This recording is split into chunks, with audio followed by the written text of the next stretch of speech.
Shalom à tous. Aujourd'hui, je voudrais faire un petit chiour sur ma chère parce qu'on m'a beaucoup demandé.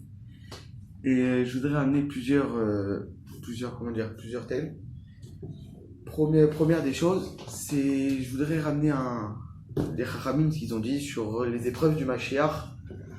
Chachamim, ils disent que de croire encore au Mashiach à la fin des temps, non, de croire encore à Hachem à la fin des temps, c'est comme tenir une corde en pleine tempête. Tenir une corde en pleine tempête, vous vous rendez compte ce que c'est? Imaginez-vous, vous êtes dans une situation où vous tenez une corde quand il y a des rafales de vent à 400 km/h. Rabbeinu Shimon Bar Yochai, alav shalom, il disait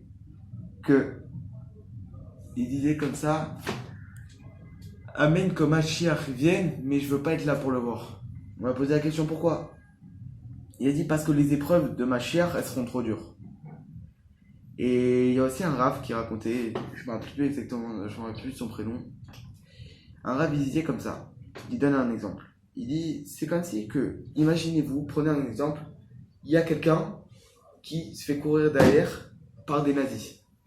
C'est quelqu'un qui s'échappe d'un camp de concentration, il se fait courir derrière par des nazis. Avec les chiens, tout ça, il a une longueur d'avance.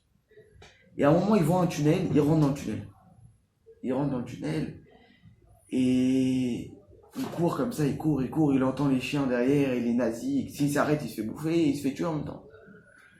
Et devant lui, il voit une lumière blanche qui arrive. Il voit une lumière blanche et il entend les bruits d'un train. Maintenant, qu'est-ce qu'il fait? Il y a un train devant lui. Il est derrière lui. C'est-à-dire, s'il avance, il se fait percuter par le train. Et s'il recule, il y a les nazis qui sont derrière lui. Comment il fait?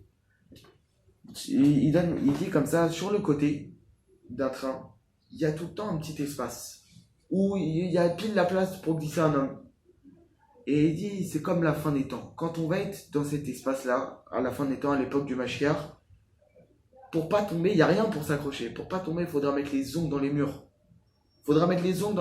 Imaginez-vous la souffrance. C'est pour ça que les Chachamim disent que ce sera comme si qu'on s'accrochait à une corde. Et maintenant, c'est quoi cette corde? C'est pas des fois d'être à la yeshiva, c'est pas des fois même c'est pas simplement de faire des grandes choses. Des fois, pour certaines personnes qui font pas la Torah, qui font pas Torah, Mitzvot, rien du tout. Un petit coup d'aklaït, des fois, c'est la corde. Des fois, pour quelqu'un, c'est faire une bodé de 5 minutes. Pour un autre, c'est d'aller à Mincha vite.